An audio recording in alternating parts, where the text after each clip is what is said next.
selamat malam. Seperti biasa, Kamis malam jam 7 kita berjumpa kembali dalam Mesra, mengupas sisi luar biasa dari para tamu-tamu saya yang inspiratif. Saya Risti Rustarto, kembali menjumpai Anda, dan malam hari ini saya punya seorang yang muda, ya. Kalau hasil riset yang kita lakukan sekarang memang rata-rata itu generasi milenial dan generasi X yang memang punya banyak kreativitas. Nah, malam ini masih muda dan ini adalah seorang digital marketer.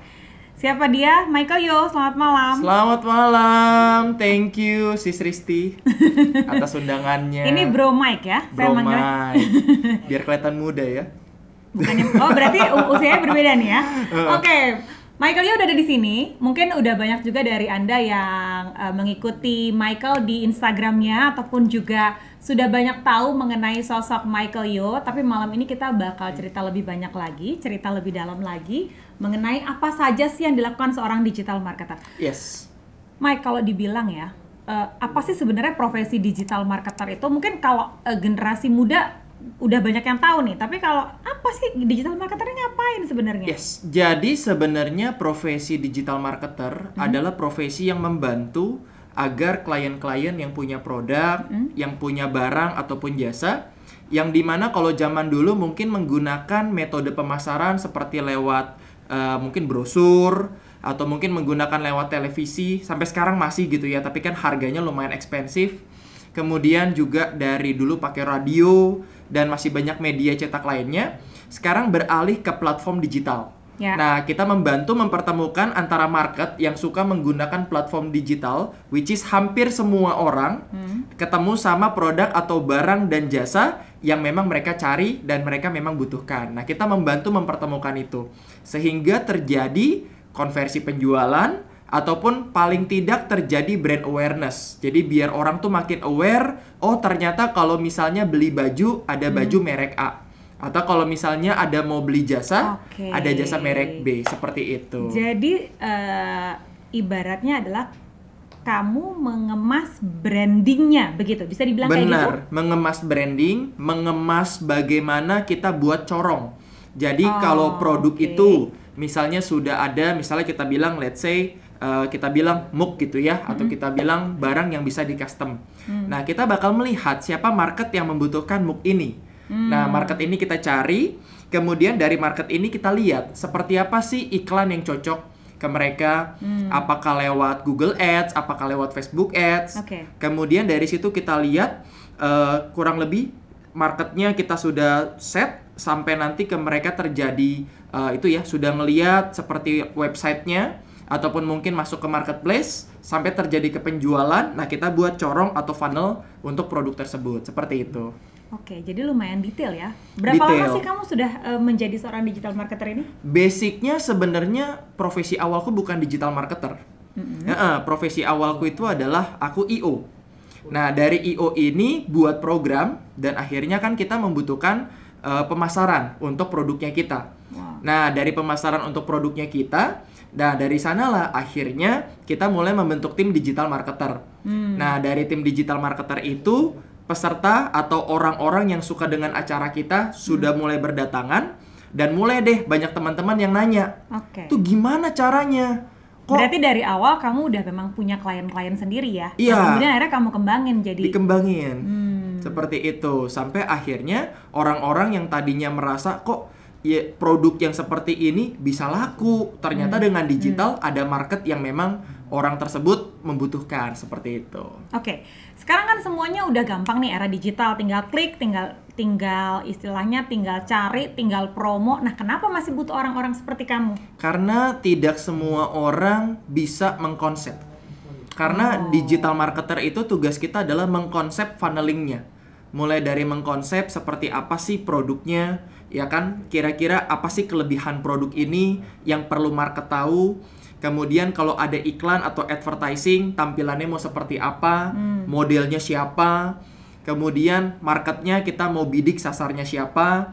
Kemudian websitenya mau tampilannya seperti apa. Sampai nanti terjadi konversi. Bahkan kalau kita perlu brand ambassador seperti influencer atau seperti artis, itu juga bisa menjadi salah satu benefit jika ingin mengembangkan dengan digital marketer. Seperti bisa itu. dibilang ini sebagai penjual ide, Iya, betul. penjual konsep, kemudian penjual strateginya juga gitu ya. Jadi konsultan. Tapi backgroundnya apa sih sebenarnya? Akuntansi. Wah, agak jauh ya Agak background lo jauh. dengan ini. Agak jauh, betul. Jadi nggak. Tapi kenapa tertarik ke sini? Apa emang lo tertarik atau emang lo kebetulan dapat mata pencariannya di sini atau apa nih sebenarnya? Awal mulanya karena butuh buat produk sendiri, mengembangkan tim riset, mengembangkan tim advertising, mengembangkan tim digital marketer. Awalnya karena memang butuh untuk produk sendiri. Nah, setelah dari produk sendiri itu ternyata laris manis, banyak orang mulai tanya, itu produkmu bisa laris manis kayak begitu, memang karena produknya bagus atau ada caranya? Karena memang ada caranya. Nah, setiap dari cara-cara tersebutlah yang kita gunakan untuk bisa membantu teman-teman yang lain. Nah, tetapi memang tidak semua produk bisa menggunakan konsep digital marketing. Oh ya? Iya. Apa contohnya yang nggak bisa? Yang tidak bisa adalah produk yang terlalu common atau komoditi. Produk yang tidak ada perbedaannya dibanding yang lain. Misalnya, saya jualan kaos. Kaosmu bedanya apa? Nggak ada brand, nggak ada merek, nggak ada keterangan bahan, cuman harganya murah, tidak ada keunggulan apapun. Terus kita mau digital marketingin tuh nggak bisa. Oke, jadi memang harus spesifik dengan konsep dan segala sesuatunya tadi ya. Betul. Nah, sampai dengan saat ini sudah punya berapa klien sih? Kalau klien sebenarnya yang 2 digit, 3 digit, 5 digit. Kan kalau puji hitung-hitungannya gitu ya. Puji Tuhan. Kalau sampai saat ini 2 digit lah ya. Di 2 digit, tetapi kita itu memang lebih jangka panjang. Jadi bukan klien yang sekali menggunakan jasa kemudian selesai. Tetapi klien-klien yang memang ketika klien ini nyaman gitu ya menggunakan jasa kita. Nah, mereka melakukan maintain kita punya program digital marketing dan mereka melanjutkan dengan ya maintenance program itu seperti itu. Dan sejauh ini ketika kamu bertemu dengan klien yang juga punya banyak ide ya. Iya. Ya kan? Kamu punya ide, dia punya ide, kan tidak selalu bisa kolaborasi dengan mudah. Betul. Nah, gimana tuh cara bisa memenuhi keinginan si klien, memuaskan klien? Makanya saya memilih klien. Jadi berbeda dengan agak konsep. Sombong ya dia ya. Milih loh ya kan. Padahal rezeki udah ada yang ngatur, dia masih tetap milih-milih loh. Gimana lo milihnya? Karena saya lebih baik ngomong gak enak di depan daripada saya berusaha memuaskan dan ujung-ujungnya mengecewakan. Karena ketika saya ketemu sama seorang klien yang dimana dia idenya ada, tetapi berdasarkan pengalaman dan berdasarkan riset dari tim, ternyata nggak memungkinkan. Nah, tapi jika memang dia memaksakan, kita udah kasih tahu seperti apa gitu ya, nanti kalau hasilnya nggak sesuai, tetapi kalau dia minta jaminan, ini saya minta dijamin berhasil, nah itu yang saya mungkin akan mundur. Karena tidak ada yang namanya beriklan sekali langsung berhasil di digital marketing tuh nggak ada. Digital marketing itu coba, kalau gagal cari yang lain. Coba lagi konsep yang lain, gagal, coba lagi yang lain. Jadi memang nggak ada konsep yang pasti di dalam digital marketing. Nah, dari situ, dari trial error, nah di situ kita belajar hal apa yang mesti kita lakukan, apa yang harus kita improve, dan apa yang harus kita bisa bantu untuk klien-kliennya kita. Dan juga dari produk sih, nggak semua produk benar-benar bisa kita maksimalkan seperti itu. Nah, itu untuk bisa merumuskan satu demi satu itu bagaimana? Apakah harus dari awal kamu harus bisa produk ini, segmennya ini, kemudian nah itu siapa yang merumuskan? Ya? Apakah si klien atau yang memutuskan dari pihak lo? Karena ketika misalnya nih, gue punya gelas ini gitu, gue mau jual gelas ini deh, Mike, gimana? Lo jualin caranya gimana? Nah itu, apa datangnya istilahnya kosong gitu aja, atau memang si klien harus udah punya konsep terus ngobrolin sama lo? Enggak sih, kebetulan kebanyakan klien mereka belum punya konsep. Jadi mereka datang punya produk. Nah, dari produk ini biasanya gue akan tanya, ini produk apa aja keunggulannya. Nah, dari situ kita mulai buat rumusannya, kita racik. Keunggulannya ini, berarti ntar kalau mau beriklan bisa ambil angle-nya kayak begini.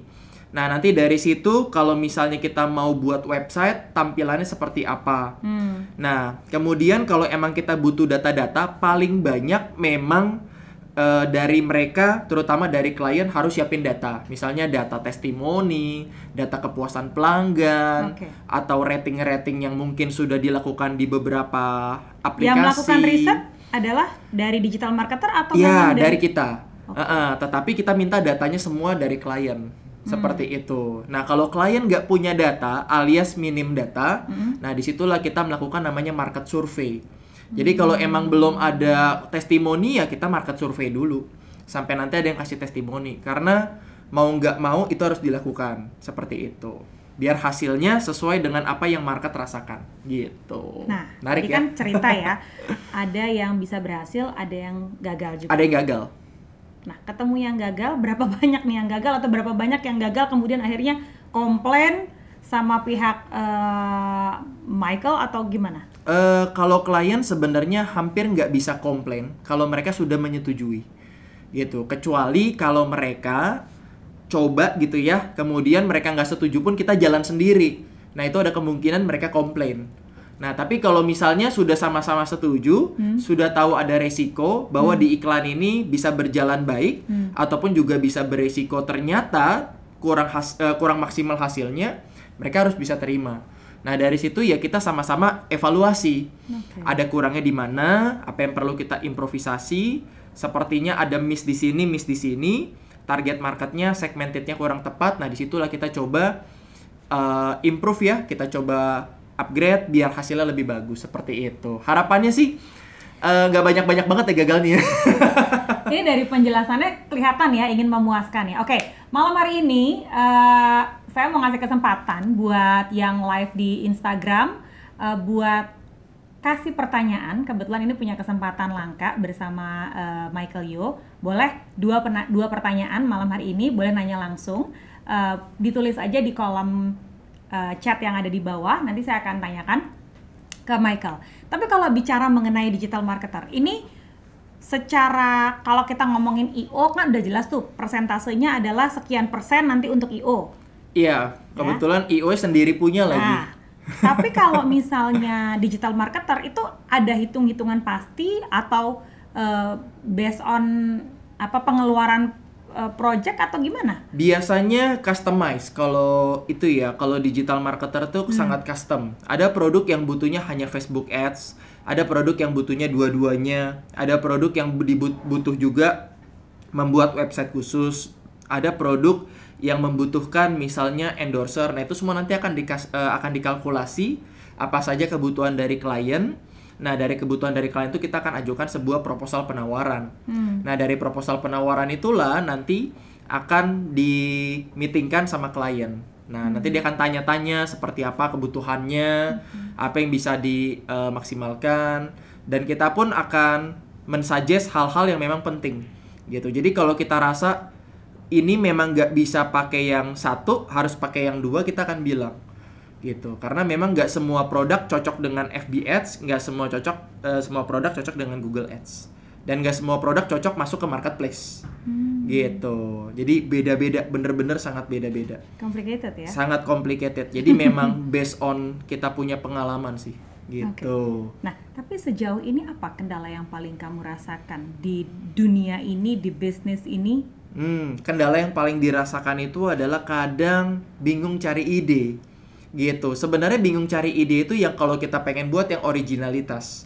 Kalau pengen buat yang ATP, amati tiru plug itu banyak.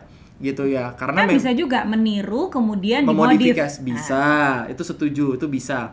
Tetapi terkadang ketika klien itu punya ide yang original, nah jadi itu memang biasanya kita modif sih dari apa yang sudah kita pernah lihat.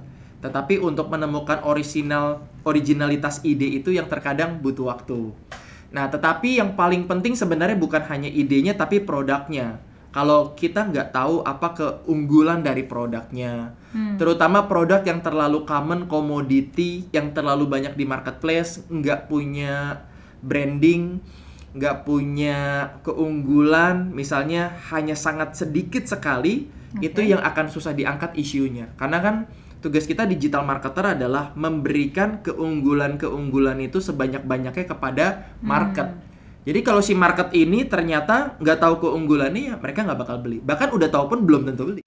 Nah, gimana tuh caranya untuk bisa secara brand awareness dulu? Yang pertama kan kalau kita mengenalkan produk itu, orang aware nggak sama produknya? Betul. Kemudian yang kedua, ini image-nya produk itu apa sih sebenarnya? Nah, ya kan? Nah, apa step-step ini mungkin boleh berbagi sedikit ceritanya? Step-step ya. Kalau kita ngomong soal branding, yang pertama yang paling kita harus lihat itu adalah marketnya siapa. Karena kita nggak mungkin brandnya pakai bahasa Inggris yang terlalu keren untuk market yang levelnya middle low. Dan juga nggak, jelas. Dan juga nggak mungkin pakai yang terlalu kata-katanya terlalu seperti apa banget untuk yang levelnya middle, diplomatis gitu. Ya. Nah, jadi menurut saya yang paling pertama marketnya dulu siapa.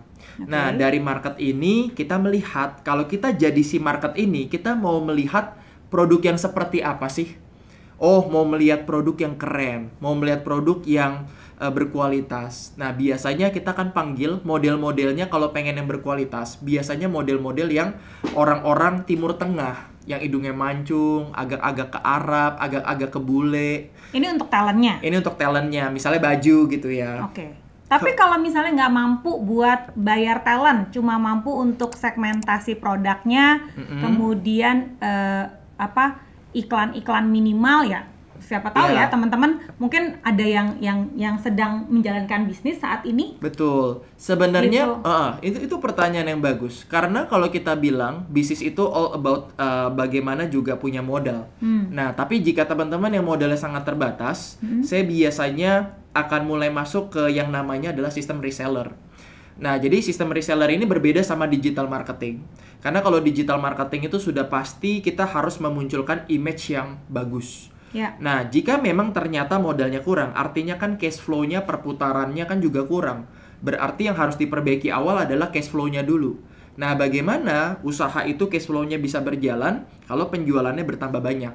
Nah, berarti cara di awal ini adalah memperbesar cash flow dengan cara meningkatkan penjualan melalui offline dulu. Nah, nanti ketika sudah mulai bagus, ada beberapa klien yang dia mulai bagus secara offline, dia pengen mulai ke online, dia udah mulai tuh sisihkan budget untuk talent, sisihkan budget untuk buat iklan yang bagus, sisihkan budget untuk buat media promosi yang bagus, seperti itu. Jadi memang untuk awal perlu step by step. Jadi kalau kita pengen ke talent, ya harus ada step di mana cash flow-nya sudah bagus dulu, seperti itu. Jadi basically kalau misalnya punya klien, di-handle berapa lama minimal? Di-handle itu 6 bulan. Setidak-tidaknya 6 bulan. Karena mungkin sekitar 1 bulan, 2 bulan awal biasanya kita akan disibukkan dengan rutinitas pembuatan dan biasanya untuk setup ya. Nah, nanti ketika sudah berjalan di bulan kedua evaluasi, dan nanti akan di bulan ketiga sampai bulan ke-6 itu untuk melakukan peningkatan-peningkatan yang diperlukan, seperti itu. Oke, sudah ada pertanyaan kah? Boleh dibantu dicek ke teman-teman saya. Dan kalau bicara nih ya mengenai tadi kan 6 bulan dipegang dari awal begitu ya. Misalnya setelah 6 bulan ternyata wah belum naik nih, belum penjualannya belum masif nih atau apa, nah gimana tuh? Ada money back guarantee kah atau gimana? Nggak ada.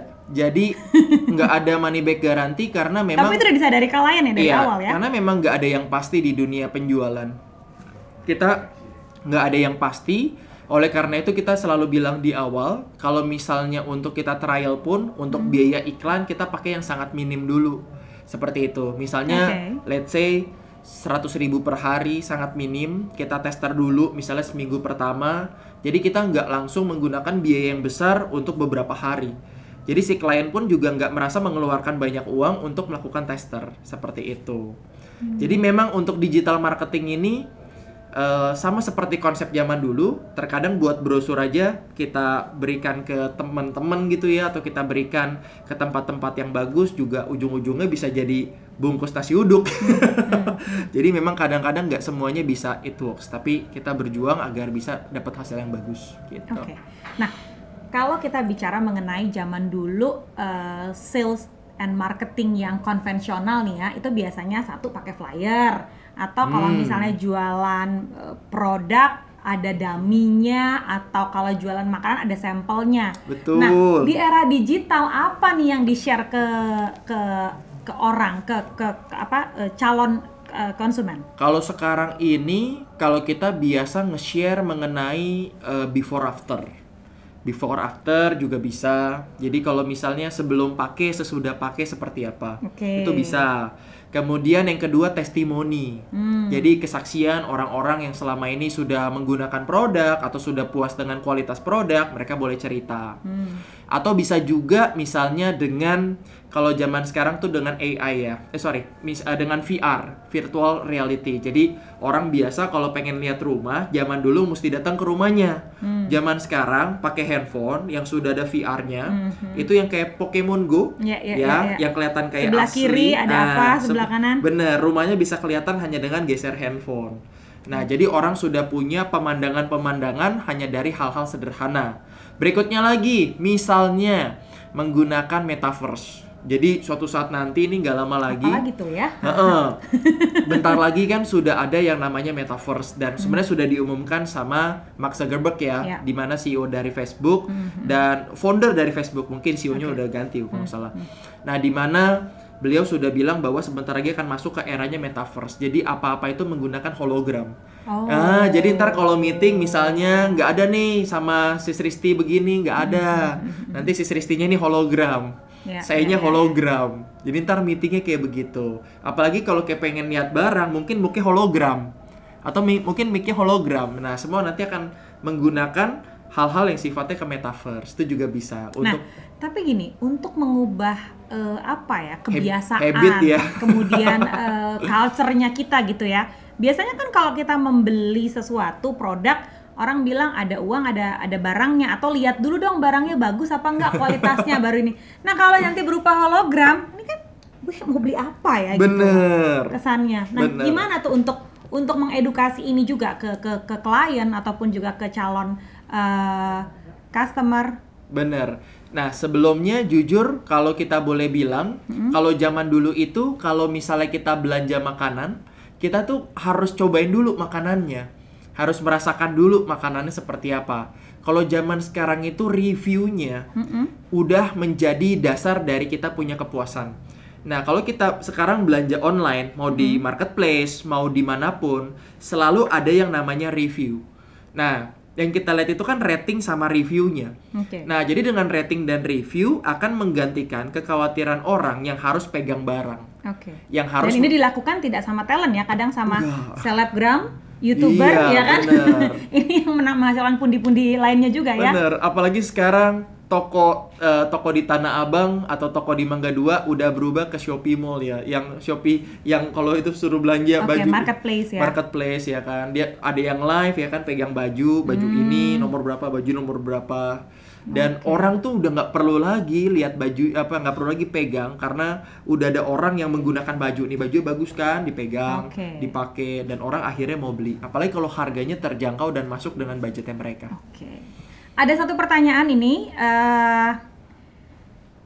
dari teman saya yang cantik, Alice, nggak menyebutkan namanya nih, saya bacakan aja ya. Kalau produk yang bukan kebutuhan terkait gengsi dan penampilan, gimana pemasaran digitalnya? Brand awareness. Produk yang untuk gengsi dan penampilan. Maksudnya produk untuk gengsi dan penampilan. Nggak ada kaitannya sama penampilan. Nggak ada kaitannya, berarti makanan. Iya, bukan kebutuhan yang terkait gengsi, penampilan. Nah, cara memasarkannya ini juga kurang spesifik ya. Apa makanan mungkin? Ya, mungkin kalau produk. Makanan ada tester. Ya, kalau nggak ada testernya gimana nih? Kalau nggak ada tester, review tadi ya, balik atau lagi ya. Biasanya kalau kita lihat gitu ya, mungkin pernah ngelihat ada food vlogger lagi makan, terus ngomong mantap gitu ya, atau mau ngomong enak, atau ngomong maknyos. Orang tuh yang tadinya cuman ngelihat dan nonton, gara-gara dibilang enak dan maknyos, besoknya dia bisa datang melipir ke tempat itu.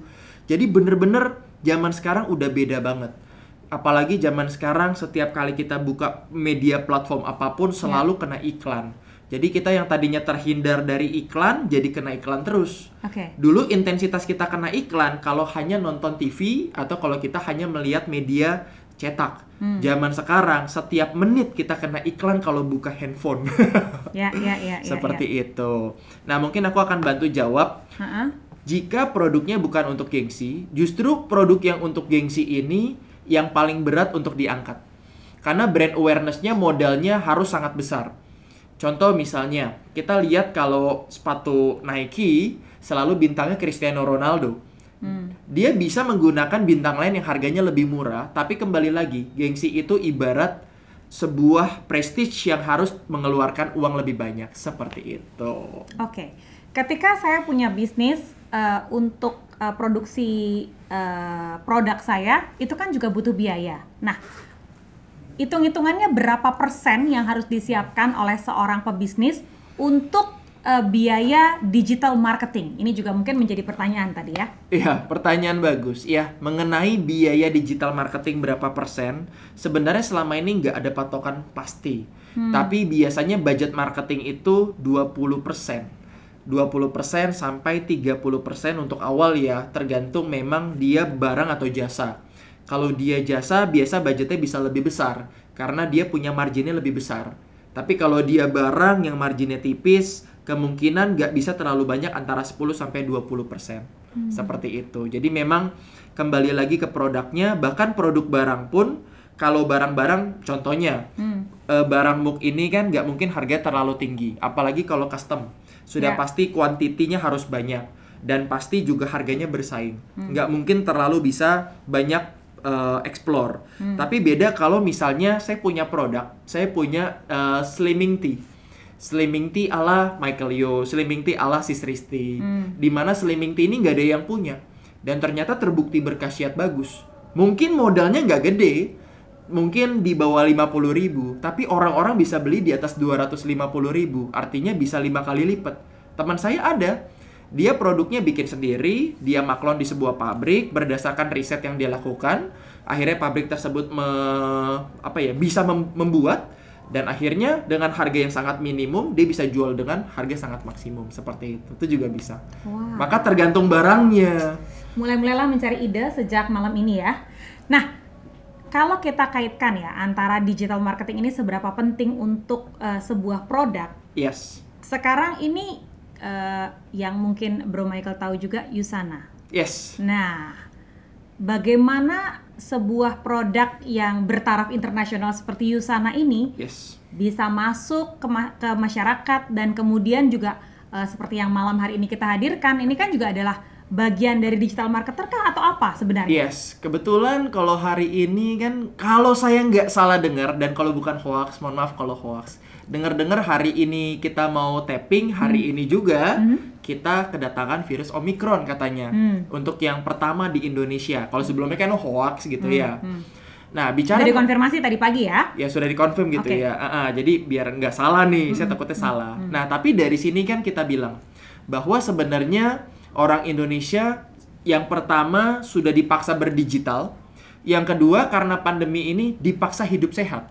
Mungkin kalau orang jarang cuci tangan, atau mungkin biasanya dia jarang minum suplemen, atau mungkin biasanya nggak gampang sakit. Sekarang orang lebih memilih bagaimana hidup mereka bisa lebih baik dengan menjaga kesehatan. Nah, kita kalau lihat sebuah brand Usana, sebuah brand yang saya sudah kenal lumayan lama ya, karena waktu itu dikenalin sama temen, dipakainya saja untuk atlet. Nah, mungkin untuk membuat brand awareness ini semakin menggelegar gitu ya, salah satu strateginya adalah bekerja sama dengan Kemenpora.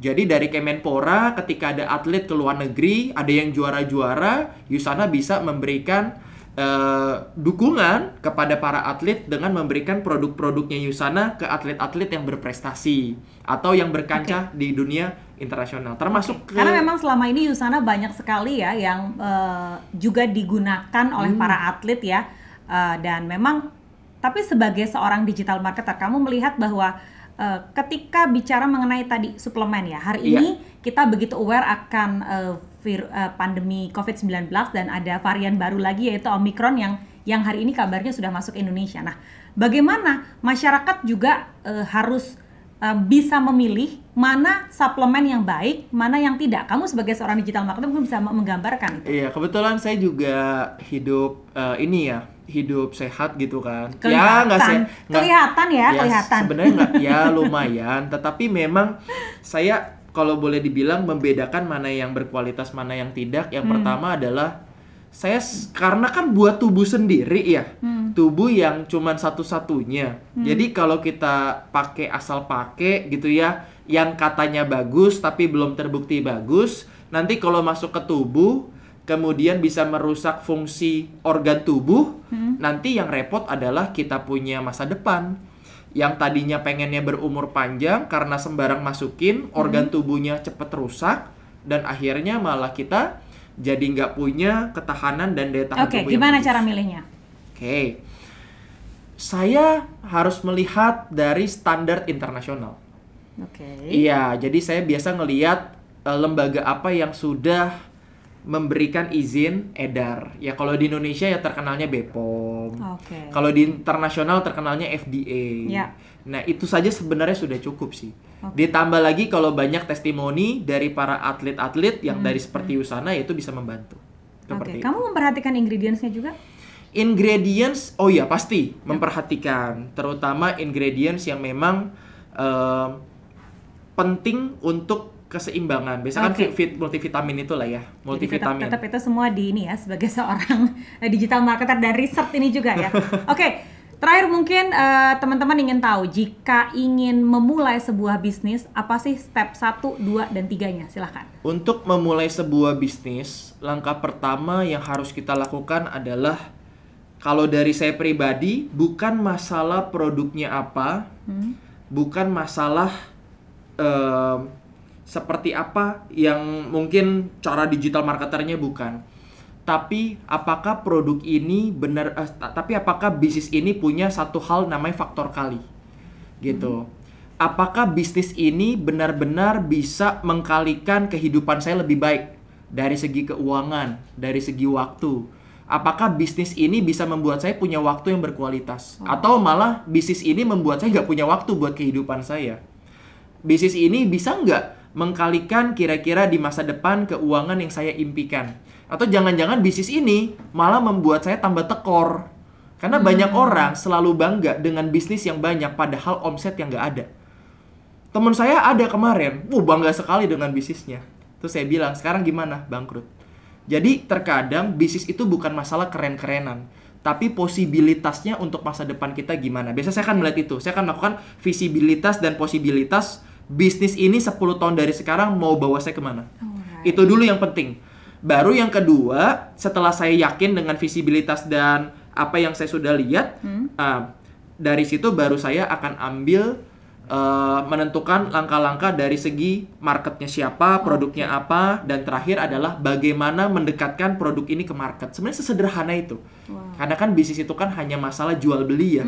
Saya ada barang, saya jual, Anda beli. Tapi terkadang orang membuat berbagai macam drama dan dilema dengan pengalaman masa lalu, padahal tinggal jalan aja gitu. Jadi bukan banyak macamnya, tapi seberapa banyak transferannya ya, itu yang paling penting malam. Betul.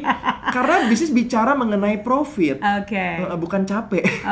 Buat kamu yang pengen belajar digital marketer lebih banyak ya, boleh juga nanti mau tahu lebih banyak. Apa nama Instagramnya? michaelyo.id. Iya, nanti tinggal di follow aja, ntar saya follow back. Dan mungkin ini sebagian dari diskusi kita malam hari ini. Mudah-mudahan seorang Michael Yo yang selama ini sudah melayani para klien ya, dari yang suka, nggak suka, puas, dan balik lagi tadi, gimana caranya ketika kamu teman-teman muda ataupun juga yang saat ini sedang memulai usaha, memulai bisnis, kalian harus yakin bagaimana bisnis yang dijalankan ini bisa sesuai. Jangan banyak-banyak bisnisnya, yang penting hasilnya. Itu hasilnya. Ya? Yang penting hasilnya. Bisa mencapai impian atau tidak. Nah, itu penting. Michael, terima kasih. Sama-sama. Thank you Sis Risti. Thank you juga sudah diundang. Mudah-mudahan next time kita bisa ngobrol lebih banyak lagi. Sama-sama. Terima kasih banyak. Terima kasih juga yang sudah bergabung melalui chat malam hari ini. Dan jika Anda ingin punya topik yang dibahas ataupun juga menjadi bintang tamu inspirasi di obrolan mesra mengupas sisi luar biasa, silakan bisa menghubungi ke IG Irwin Indrawan Dan nanti kita akan bahas lebih panjang juga ya, apa saja sih topik-topik yang pengen kita obrolin setiap hari Kamis malam jam 7. Saya Risti Rustarto, terima kasih, sampai jumpa, selamat malam.